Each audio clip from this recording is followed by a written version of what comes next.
Hey, what's up guys?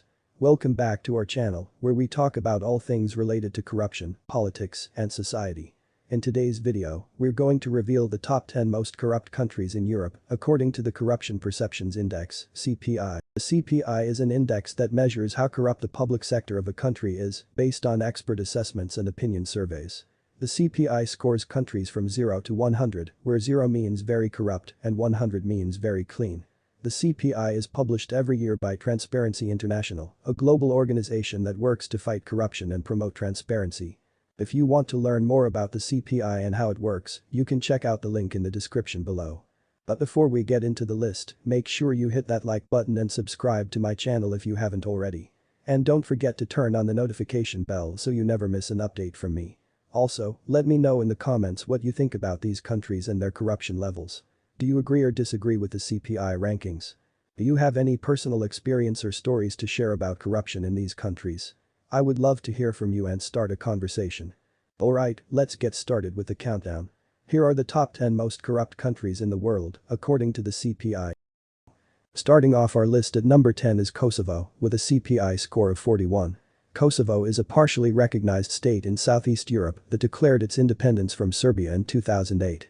Kosovo has been struggling with corruption for a long time, especially in the areas of public administration, judiciary, healthcare, and procurement.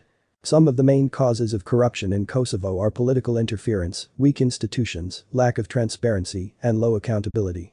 Kosovo has also been accused of being a safe haven for organized crime and money laundering. Kosovo has made some efforts to combat corruption, such as establishing anti-corruption agencies and adopting anti-corruption laws, but their implementation and enforcement remain weak and inconsistent. Next up at number 9 is Macedonia, with a CPI score of 40. Macedonia is a landlocked country in the Balkan Peninsula that gained its independence from Yugoslavia in 1991. Macedonia has been facing serious challenges with corruption for decades, affecting almost every aspect of its society and economy. Some of the main factors that contribute to corruption in Macedonia are political instability, ethnic tensions, lack of media freedom, judicial inefficiency, and patronage networks. Macedonia has also been involved in several high-profile corruption scandals involving its former prime minister and other senior officials. Macedonia has tried to reform its anti-corruption system and align it with the European Union standards, but its progress has been slow and uneven. Moving on to number 8 is Belarus, with a CPI score of 39. Belarus is a landlocked country in Eastern Europe that has been ruled by authoritarian President Alexander Lukashenko since 1994.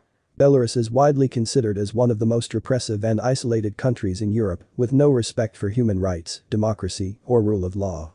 Corruption is rampant and pervasive in Belarus, affecting all levels of government and society. Some of the main sources of corruption in Belarus are state control over the economy, lack of transparency and accountability, absence of independent media and civil society, and widespread abuse of power and impunity by the regime. Belarus has shown no interest or willingness to fight corruption or improve its governance system. Coming in at number 7 is Moldova, with a CPI score of 39. Moldova is a landlocked country in Eastern Europe that became independent from the Soviet Union in 1991. Moldova is one of the poorest countries in Europe, with a weak economy and a divided society. Corruption is endemic and systemic in Moldova, affecting all sectors and institutions. Some of the main drivers of corruption in Moldova are political instability, oligarchic influence, lack of judicial independence, low public trust, and external interference. Moldova has also suffered from several major corruption scandals, involving billions of dollars stolen from its banking system and its former prime minister fleeing the country.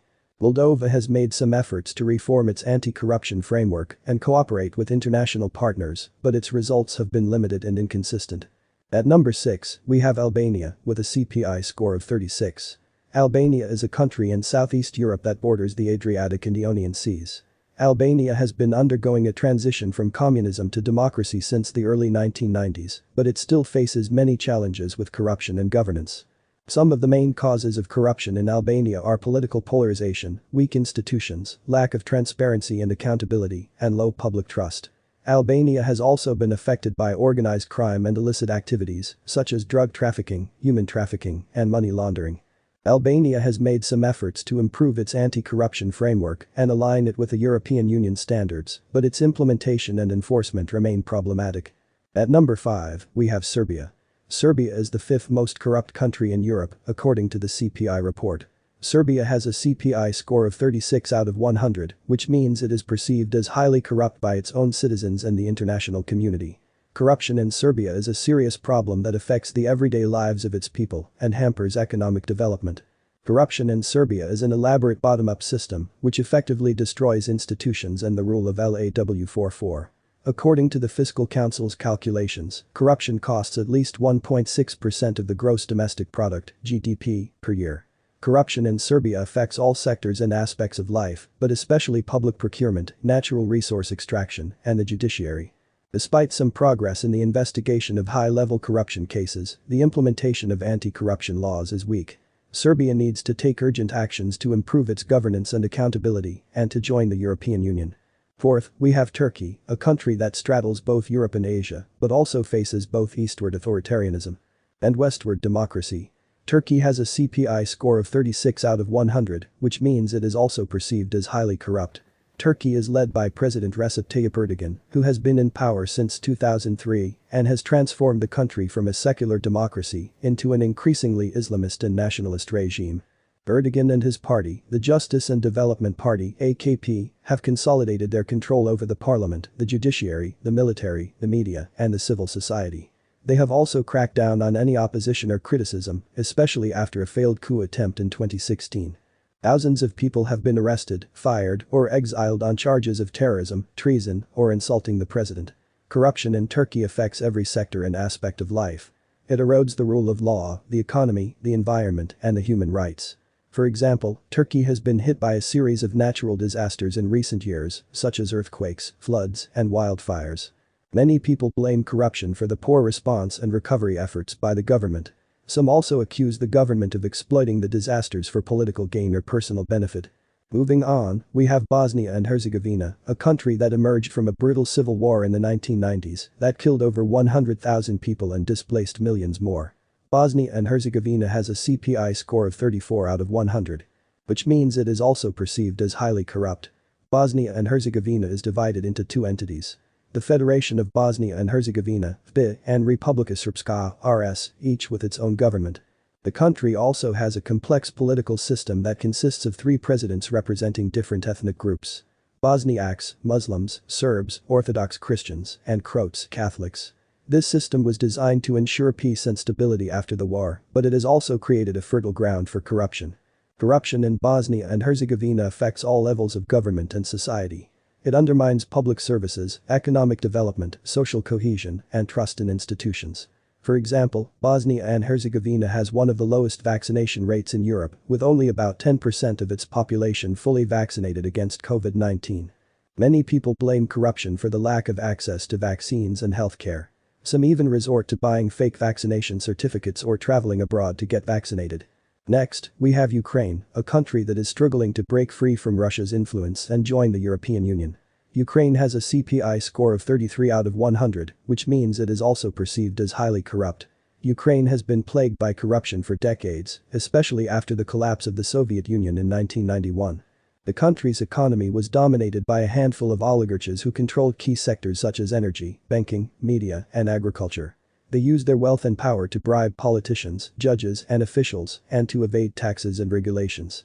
Corruption in Ukraine reached its peak in 2014 when former President Viktor Yanukovych fled the country after massive protests against his regime.